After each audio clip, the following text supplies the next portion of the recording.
Hey, Claire. Hey, what's up? Not much. It's nice and, well, I'll say a little bit cooler. It is, we're approaching the end of October, and I was anticipating pumpkin spice pumpkin spice latte weather, and I'm a little disappointed with our continuation of 90s and humidity. I mean, when you're living in Texas, it's to the point of like right now, I'm wearing a sweater. It's 81 degrees outside, but I don't care because it's supposed to be sweater weather and it Exactly. feels right, even though I'm sweating profusely right now. I love it. Well, we have so much to catch up on. It's been a minute since we've had a chance to sit down and record the podcast, and I have some questions for you. So, Okay. my first one is I actually did go and visit you a couple days ago. Like 24 hours. It was a real short trip. And there's this new addition to your house, to your family that I think we should talk about. Can you tell us what's going on? Yeah, so we've made some brief mentions in previous episodes, but you got to meet all of my girls. Okay. And there's 9 additional girls in my household, which my husband, poor guy, I mean, he has 3 daughters. We have 2 female cats, and now we have 9 female chickens. And what are their names? Oh, goodness. Well, you Noah? met them. I wanna see if you remember any of them. Dorothy. No, that's the one that died. Well, it was definitely a memorable story, so I remembered the thing. Oh, you remember the May she one rest that in peace. died. Yeah. Rest in peace, Dorothy. Nope. Dang it. Is there another one with a D, like Dolly? It's not Dolly. There is a D one, though. Dora. It's Dina. Okay. Wait, So I was you're close. no. All Yeah, right. that's all you got? I feel like Okay. there's a P one too, like Pearl. Pearl. Mhm. Okay, that's Yeah. all I got. Hey, that's pretty good. Yeah, Dina, Pearl, Ruth, Faith, Cleopatra, Miriam, Hazel, and Coco. Was that 9? Did I miss any? I was not No, counting. Thelma. I forgot Thelma. Yeah. Can't forget Thelma. Mhm. So when I was in there, you also had portraits of these chickens. So let's just say that it's like a very glamorous vision for this chicken coop. Mhm. Or what is it even called? The House of the Chicken? You know, I haven't named it yet. Maybe somebody who's listening right now has a good name for it. Uh, I go back and forth between all sorts of names, and there's some creative ones out there, but I need a really good one. Well, let's But explain the vision, and that maybe okay. helps us name it. So there is definitely a chandelier. Yes, there is. Yes. Mhm. So I bought a pre-made chicken coop. It has a little storage area, the hen house, and then a run that's all attached, all under one roof. And then inside the hen house has roosting bars. Above the roosting bars is a chandelier so the chickens can enjoy the light that comes in the morning into their little window. And then there's portraits of each one of them on the wall. And then there's some mirrors. I also have some paintings that I haven't hung up yet in their hen house. Very creative paintings. Mhm. This is making me feel like whenever your girls are doing science fair, and you always have these really interesting science fair projects, they have to do it for the chickens. So they need to study like the type of, I don't know, things that the chickens are attracted to. You said like the chandelier like reflects the light. So kind of how we try for little babies to have all the developmentally appropriate toys. It's like, well, what's Yes. appropriate for chickens? Exactly, and we've actually had some of those conversations with me and my kids about, well, let's think about entertainment 'cause, these chickens, you have to kinda keep them stimulated, uh, otherwise, like, mental health is a thing with chickens too, and you don't want them to go nuts. Because I want eggs. That is the goal of this whole project is I want eggs, fresh eggs. It'd be really fun to go out there in the morning and collect eggs. So I want happy, healthy chickens because they're also really fun to play with too. So out in their run, they have like a swing, there's a dust bath, I put on my Christmas wish list like a xylophone that you can get for chickens to play. I'm thinking like musical chickens I'm going to work on this. But inside their hen house, I want it to be kind of this like serene, but also interesting to look at. And we've talked about, well, what works for other animals? So we have 2 cats. So one of my daughters was like, well, I wonder if they like to chase light like a cat does. So she actually took a laser pointer out there. And yes, they do. They'll like chase a laser pointer like a cat does. And so that's the inspiration for the chandelier of that then creates that movement of light in their hen house. So yeah.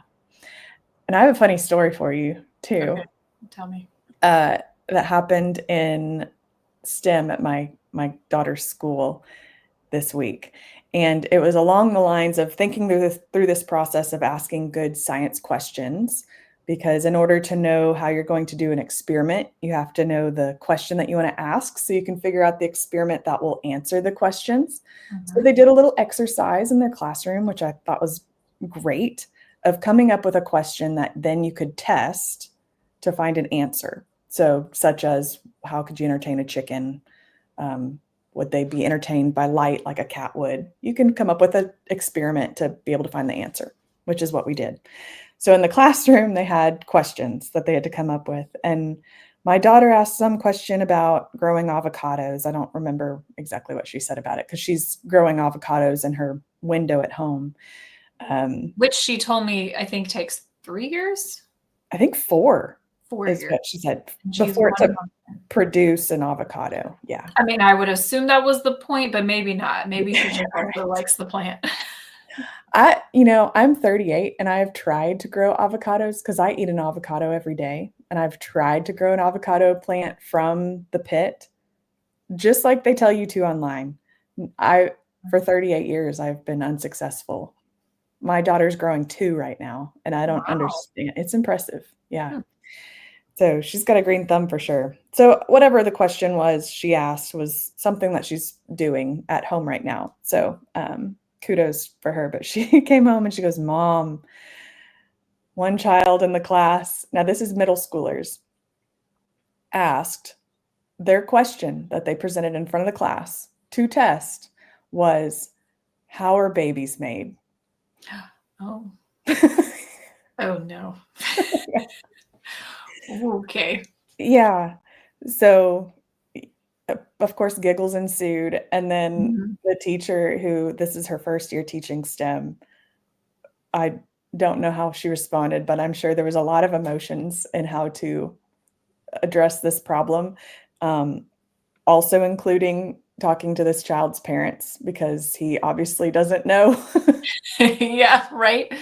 It's a very honest, curious question. For a 13-year-old. I mean, So anyway, I don't know if there's a better way to scaffold or structure that, how those questions should be asked and what's appropriate for a science classroom. But yeah, so that happened. I've never had that happen in my classroom. Was it like an honest question, or were they just trying to like cause No, chaos? this was an honest question. He did not know. Okay. And then so I was like, well, is that the question he's going to stick with, or how is that redirected? And she goes, oh, now he asked some question about bikes now. Okay. It's just on my mind, right? Yeah. My second question is about bicycles, So yeah, there's that. Yeah, Fun but I'm teaching not. Yeah, fun teaching moments for sure. So I'm not in the classroom this year, as you know. So I get to just hear these stories secondhand as I'm trying to support the STEM teacher that's in the classroom right now. But I do have an outreach opportunity that I'm doing next week that I'm pretty pumped about, because it's on rockets. Our favorite. So let me guess. Are you doing straw rockets and model rockets? Are you just focused on model rockets? What are you thinking? I mean, you have to do all the above, right? It's like we've done rockets since the very beginning of Vivify. I think that's kind of how we started, was like launching rockets with kids and being like, hey, this is fun. How can we actually teach them about rockets? Like, where do you start? So I think every time I do this, I do it totally different, because I get bored about teaching the same thing, and I'm super excited about it. So I'm obviously doing straw rockets because that's the best, and kids have so much fun. You get to use the Pitsco straw rocket launcher and launch straws with clay nose cones, and they get to make the fins. They get to practice with how much pressure is needed to hit a target or what the launch angle should be. They'll be going for distance and shooting the rockets through my astronaut cutout Oh, head, love that. which is a classic. So that'll be fun. A Always a classic for winner. you. Oh yeah, yeah. For us, this is what we like to do. I will be launching an Estes rocket if the weather cooperates, because that's Nice. always the big finale and really Which fun. model are you gonna launch? Do you Uh, I don't know. I just dug a bunch out because I was like, do I even have like I know I've launched them. Do I have all the things? One of them has a fin broken off, so I just ordered a new one. I can't remember which model it was, but with just an A engine, so it's not going to okay. go Oh, okay, no crazy B or high. C. Nothing nuts. Yeah, I don't want to have to file a NOTAM or anything like that with air traffic control. Or just chase it. Yeah. Yeah, or get it stuck in a tree or who knows what would happen here. But uh yeah, so I'll be doing that. But then I usually have a picture of rockets and we talk about the parts of a rocket, especially as we're building these straw rockets. And I was thinking through this and I was like, we point to the parts, but mostly just structural parts. I want them to know about the insides of a rocket. I want them to really understand the different rocket systems, which there's four main ones, which are the structural system, propulsion system, payload system, and then guidance system, which are it's the same in every rocket. They all have those things, and they all look a little different. But I want them to really understand, especially how they relate in quantities with each other. Like when students look at a rocket, I think most of the time they think the size of the rocket is because of the payload that it will have to take. Uh, but it's not. I mean, if you look at a rocket, what is the majority of a rocket made of? Fuel. Fuel. Yeah, it takes a ton of fuel to get a I don't rocket. think kids know that. And the payload's like the tiny top part. Yeah, the nose cone is the payload, the where the people go, your cargo, and your guidance, navigation, and control systems. Like that's all in the nose cone. Pretty much everything else is fuel, and then some of it's the engine. So I was like, how do I really impress that upon them? I don't want to just show them a picture. So I have like pit stains right now. I don't know if you can tell. I'm sweating in my sweater because I was just upstairs in my house cutting out this rocket. I'm going to send you a picture that I just took of the rocket body that I just cut in half. I went to my local hardware store and I was like, what can I use for a rocket body? So see if you can describe what I just sent you. Okay. I'm waiting. Oh, oh. Okay. Is that out of cardboard? So it's like a long tube, but it's a big diameter. Like Yes. that's gotta be a foot. Yeah, it is a foot in diameter. It's a cardboard tube that's usually used to pour concrete in as like a mold for a column of concrete. So I bought that because I was like, yes, this is perfect. It's like bigger than you. It's taller than you. Oh, it's 8 feet tall. So Okay. So this was a different vision than when you first brought up this idea. I was thinking poster board, but that's this how it is started. okay. Yes. And then I was like, but I mean, they're cylinders, and I want to talk about how, like, why? Like, aerodynamics is really important. So I can't show them something and am I creating Yeah. more misinformation? I can't do that. So that's why I was like, I need a big cylinder. So I just wandered around, was like, what is a big cylinder that's not $100? So I got this giant cardboard tube. I just cut it in half, which was really hard to do because that thing's really thick. But yeah, I'm trying to decide how tall it should be Mhm. because I But think there's gonna be other components to this. Like, is the vision that they're yes, gonna put it together? Are you gonna bring it in as a model? They're going to put it together. So I'm going to have this, it's going to be a cutaway. So it's half of a tube. I'm going to have it, maybe it'll be like 6 feet. I want them, they need to be able to set the nose cone on top. So Okay. I'm going to figure that out. Gotcha.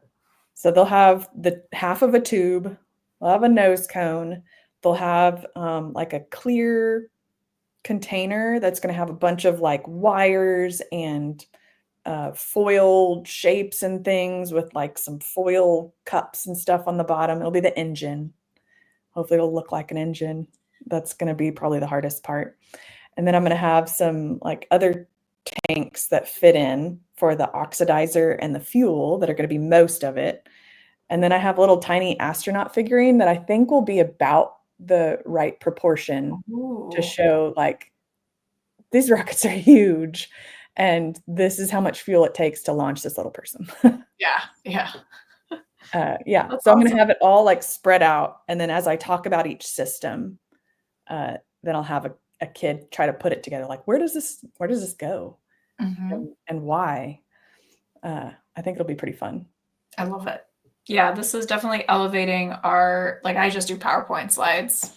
Here's a picture of a rocket and here are the different parts. I don't even do like the cutaway view of it. So I think this is next level. And I really hope you share your final configuration and maybe even a video of the kids chaotically trying to figure out, because this is like looking at the picture, it is so tall and I'm imagining like a little kid like standing next to this gigantic rocket. Exactly. And then you just became this whole challenge where they have to figure out how do they elevate themselves to get the nose cone to the top. Yeah, I was trying to see if I should make it almost impossible. So I was You're like, gonna yes. bring a step stool. I'm like, okay, put the nose cone on. And the kid's like, I was like, well, how do you solve that problem? Like, I need to stand on something. Oh, would you like a stool? Or you could do a cheerleader style where they make a Yeah. pyramid. They'll have to sign waivers. Using only people get to. Yes, there's your challenge for today. Yeah, so I'm pretty excited about being able to talk about rockets in a more interactive way. So, how are you feeling not being in the classroom? Are you feeling like you have more energy to be creative? I know you're trying to do a lot of curriculum. So, I guess what are the positives and then what are things that you miss? That's a good question. That's a very therapy question of you to I will ask. be your therapy session. I've needed it because I go through waves of emotions of being like, why did I do this? To man, this is the best. Yeah. So, yeah, it's been really good to be able to step back and focus on our overall vision. Something that we always talk about, you and I off mics with Vivify is like we want to make sure that we're not just responding to what people think that they want, but actually creating meaningful resources that are pointed in the right direction of where education should go. And so to be able to do that, that takes a lot of work and a lot of brain space. And it's more than just the two of us can handle, which is why we have a really solid, awesome team behind Vivify that helps us execute things. But it's been really good to be able to step back and, when you're in the classroom, you kind of get in the weeds of, okay, I got to prepare for the next lesson. I got to make sure I'm looking ahead this week. But now I can step back and look big picture of where are the holes? How can we restructure? How can we meet the needs of teachers out there and also point them in a direction that might be unique and something different than what they're used to. And so what we're doing with that is full curriculum units that are covering meeting standards where you need to, but also focused mainly on what actual skills are needed and what is going to make the biggest impact on preparing students for the future of helping our planet and the human race move beyond our planet as well. So that's been really fun. I wish I had more time. I didn't realize how much time I don't have, and I didn't have before. I thought, I'm going to not be teaching. I'm going to have all the time in the world. And that's still not true. So Well, part of the problem may be one, you got chickens. Two, you're trying to build a leave the chickens human-sized out of this, rocket. Natasha. Don't come for my chickens. And then I was just laughing because I was thinking if like I actually was your therapist and I asked you that question, and then you go into this whole like philosophical, this is education, and these are, and they'd be like, but tell me about you. It feels like you're deflecting here and avoiding an internal assessment, Claire. Maybe I am, okay? And that's why I have Uh-huh. chickens. Uh-huh. I think that maybe just we'll conclude here. But I know I was asking because I've seen a lot of different messages and people on TikTok that are like have left the classroom or are thinking about leaving the classroom, and it's like something may be wrong within the educational system that they're frustrated with, but they really love pieces of it and just like that internal battle of getting back your time in that creative space versus just, having a passion for education and those kids. And you kind of are lucky here because you are connected with your school and with the STEM classroom. And so do you just show up and bring your rockets and say, today is Claire's day?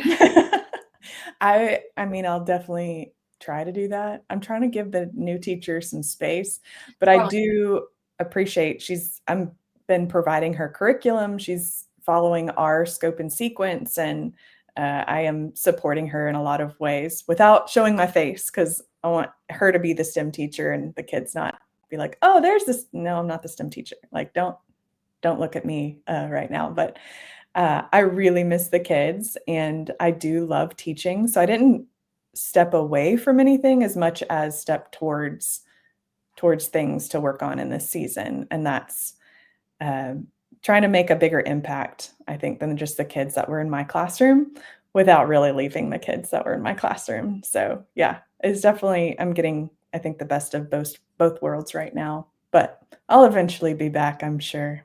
Yeah, I feel it. Okay, well, we wish you luck with your rocket model building and look forward to the final.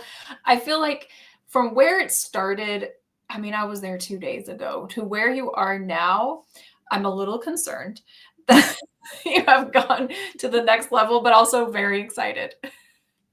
Yeah, stay tuned. There Yeah, will be social media that shows what I'm perfect. working on. And we want to see the chickens on social media. So They may end up in a rocket. You never know. perfect. That is what I wanted to hear. All right, but for now, STEM space out.